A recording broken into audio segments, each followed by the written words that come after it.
Hello friends, আজকে হচ্ছে বুধবার আর সকাল সকাল ব্লগটা শুরু করতে পারিনি। স্কুল থেকে বাড়ি ফিরলাম, এখন বাজে 12:30 মতো। আসার পর ফ্রেশ হয়ে এখন একটু নখগুলো কেটে পরিষ্কার করে নিচ্ছি। যাই হোক, নখ কাটা কমপ্লিট করে আজকে স্নান করে নিলাম, পুরো একদম শ্যাম্পু দিয়ে স্নান করে নিয়েছি।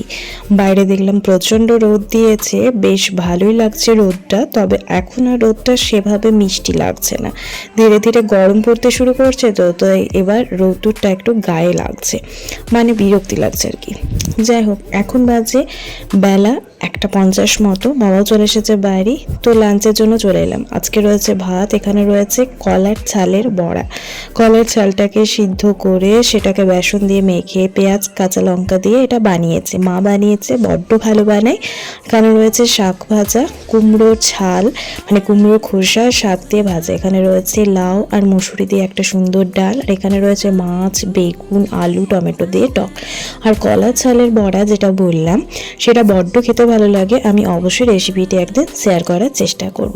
যাই হোক, খাবারগুলো বেড়ে দিই, চলুন আর আমিও খাবারটা খেয়ে নিই। 2000 years later. আচ্ছা, এখন তো শীতকালের সিজনই চলছে, খুব একটা গরম পড়েনি, ধীরে ধীরে গরমটা পড়ছে। আর এই শীতকালের সময়ই হয়ে থাকে স্পোর্টস। আমাদের স্কুলে তো কিছুদিন আগে স্পোর্টস গেল, সেটারও কিছু মোমেন্টস আমি শেয়ার করেছিলাম, আপনারা আশা করি দেখেছেন। আর যারা দেখেননি অবশ্যই আমার চ্যানেলে গিয়ে ব্লগগুলি চেক আউট করে নিতে পারেন, আশা করি ভালো লাগবে। বাচ্চা বাচ্চা ছোট ছোট শিশুদের দৌড়াদৌড়ি, তাদের আনন্দ সবই আমি কিন্তু শেয়ার করেছি। যাই হোক, আজকে যে স্পোর্টসের মোমেন্টস আমি শেয়ার করছি, এটা হচ্ছে মিস্টার ঘোষের স্কুলের স্পোর্টসের কিছু মুহূর্ত। তো ওদের এই সময়টাতে স্পোর্টস চলছে, ফাইনাল স্পোর্টস চলছে ওদের এখন। তো আজকে হচ্ছে তারই প্রথম দিন।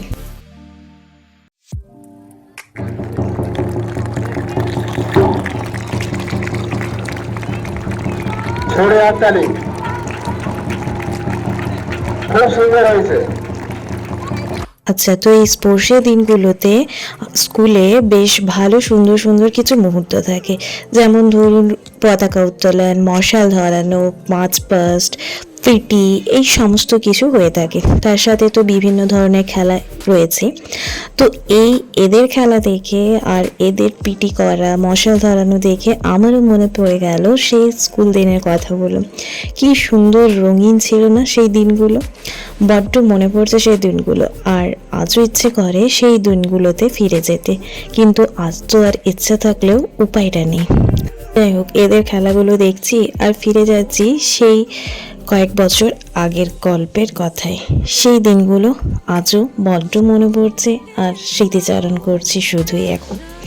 যাই হোক,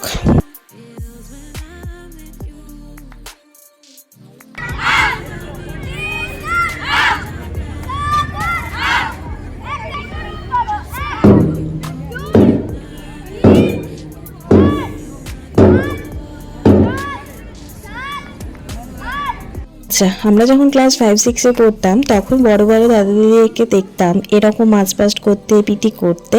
তো ওদেরকে দেখে বড্ড ভালো লাগতো, আর মনে হতো আমরা কবে ওরকমভাবে মার্চ পাস্ট, পিটি এসব করব। তো আমরা যখন ক্লাস 9-10-এ উঠলাম, তখন আমরাও এভাবে পিটি করতাম, মার্চ পাস্ট করতাম। সেই যে বড় হওয়া শুরু হলো, শুধু বড়ই হয়ে যাচ্ছি।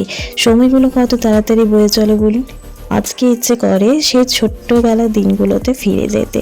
যখন ছোট ছিলাম তখন ইচ্ছে করতো কবে বড় হব। শুধুই ভাবতাম যে বড় হয়ে গেলে বোধহয় সব জিনিসের সমাধান হয়ে যায়, বাট বড় হয়ে মনে হচ্ছে ছোট থাকলেই বোধহয় ভালো হতো।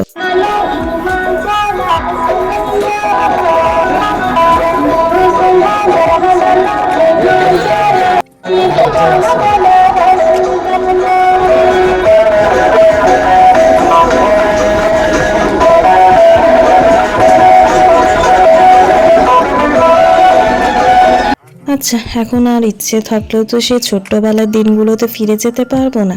সেই দিনগুলো যেমন রঙিন ছিল, সেরকম রঙিন হয়েই থেকে যাক আমার স্মৃতির পাতায়। আর এখন যেমন চলছে তেমনই চলুক, কি আর করা যাবে। সেই দিনগুলো ভাবলে বড্ড খুশি লাগে, এইটুকুই। তো এই কিছু মোমেন্টস দেখে আমি ফিরে গেলাম সেই ছোট্টবেলার দিনগুলোতে, স্বপ্নে আর কি। যাই হোক, এদিকে তো খেলা আপনারা অনেকক্ষণ দেখলেন, খেলার কিছু মোমেন্টসও শেয়ার করলাম, তার সাথে আমার দুপুরবেলা ঘুমটা কিন্তু বেশ ভালোই হলো। এখনো পর্যন্ত হাই উঠছে, প্রচণ্ড ঘুমিয়েছি আজকে, কারণ দুপুরবেলা প্রচণ্ড ঘুম পাচ্ছিল। আর বেশ কয়েকটা দিন পরেই দুপুরবেলা ঘুমালাম। এখন বাজে সন্ধ্যে 6:30 মতো, উঠে পড়েছি। ওঠার পর একটু ভিডিও শ্যুট করে নিলাম। এখন যাব চা বানাতে। মিস্টার ঘোষ আজ বাড়ি এসেছে, তবে ছুটি নেই, কালকে আবার সকালবেলা বেরিয়ে যাচ্ছে। এখন রান্নাঘরে চলে এসেছি চা বানানোর জন্য। মিস্টার ঘোষ বললো রটি খাবে, আর মাও বললো রটি খাবে, তো ওদের জন্য রটি দিয়ে দিলাম, আর আমি বানাচ্ছি দুধ চা। আমার আবার রটি খেতে ভালো লাগে না, তাই আমি সবসময় দুধ চাই খাই, খুব ইচ্ছে হলে রটি খাই। যাই হোক, আর এদিকে মা পোস্ত ভাজা রেডি করে রেখেছে। আজকে একটু পিঠে বানানোর ইচ্ছে রয়েছে, কারণ যে সরস্বতী পুজো আসছে, সরস্বতী পুজোর পর তো আর বড় পিঠে মানে এই সেদ্ধ পিঠে খেতে নেই, তো সেজন্য সরস্বতী পুজোর আগেই খেতে হবে। এদিকে চা রেডি হয়ে গেছে, চা বিস্কিটটা খেয়ে নেওয়ার পরে আমি ওদিকে পিঠে বানাতে শুরু করব।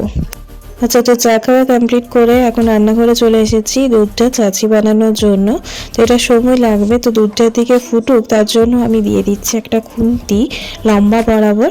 তো এইভাবে খুন্তিটা দিয়ে দিলে কিন্তু দুধটা আর পড়বে না নিচে।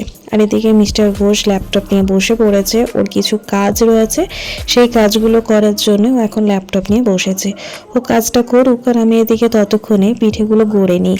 এই পিঠেগুলো গড়তে তো অনেকটা সময় লাগে, তো সেজন্য বসে পড়লাম পিঠে করার কাজে। আজকে আমি আর মায়ে শুধু পিঠে করার কাজটা করছি, বাবা তো দোকানে আছে আর মিস্টার ঘোষ কাজ নিয়ে বসে পড়েছে। তো মায়ের থেকে মাখামাখি সমস্ত কিছু করে দিয়েছে, আমি শুধু গড়ে দিচ্ছি। আর আজকে পিঠেটা একটু অন্যরকম, মানে পুরগুলো আজকে শুধুই মিষ্টি নয়, একটু ঝাল ঝাল নোনতা নোনতা রয়েছে। আগের দিন যে ঘুগনি বানিয়েছিলাম আমি মটর কলাই আলু দিয়ে, তো সেটাও কিছুটা বেঁচেছিল, তো সেটাও আমি পুর হিসাবে কাজে লাগিয়ে দিলাম, কারণ ওটা ফ্রিজে ছিল, ভালোই রয়েছে সবজিটা। আর ওটা তো নষ্টই হবে, কারণ পিঠের সঙ্গে তো আর কেউ খাবে না, সবজিটা তো নষ্ট কেন হয়? কোনো খাবার জিনিস নষ্ট করতে আমার ভালো লাগে না।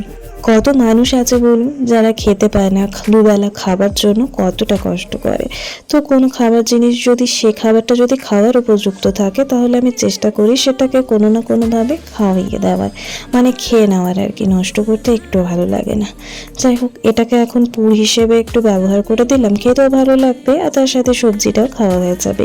আর তার সাথে তো মা পোস্ত ভাজা করেই ছিল, সেই পোস্ত ভাজাটাও কিন্তু পুর হিসাবে আমি ব্যবহার করছি আজকে, মানে এটাকে পোস্ত পিঠে বলে কিন্তু। তার সাথে তো রয়েছে চাচি, তিল ছাই, তারপর কলাকাঁদ মিষ্টি, এই সবই আজকে পুর হিসেবে কিন্তু ব্যবহার করা হচ্ছে। তো বিভিন্ন শেপের পিঠে বানিয়ে নিচ্ছি আমি এখন। আর এই পিঠে করার কাজ করতে করতে পুরো কোমরে ব্যথা হয়ে গেল, মানে পুরো টানা 2.5 ঘন্টা ধরে শুধু পিঠেই ঘুরে গেলাম। প্রচুর পিঠে করা হয়েছে, কারণ আর তো বেশি দিন সময় নেই পিঠে খাওয়ার জন্য, কারণ সরস্বতী পুজোর পর আর খেতে নেই বলে, তো সেজন্য বেশি করে পিঠে বানিয়ে নিচ্ছি। এটা এখন বেশ কয়েকদিন খাওয়া যাবে। আচ্ছা, তো পিঠে করার কাজ মোটামুটি কমপ্লিট হয়ে গেছে। এখন ডিনারে রয়েছে পিঠে ভাজা, সেদ্ধ পিঠে, তার সাথে চাচি গুড়, এসব তো রয়েছে। চলুন তাহলে ডিনারটা কমপ্লিট করে নিই, আজকে আর কোনো কাজ নেই। ব্লগটি তাহলে এখানে শেষ করছি। ব্লগটি ভালো লেগে থাকলে অবশ্যই একটা লাইক, কমেন্ট আর শেয়ার করে দেবেন। দেখা হচ্ছে খুব তাড়াতাড়ি নতুন একটি ভিডিওর সাথে। ততক্ষণ পর্যন্ত সবাই ভালো থাকুন, সুস্থ থাকুন। ধন্যবাদ। শুভরাত্রি।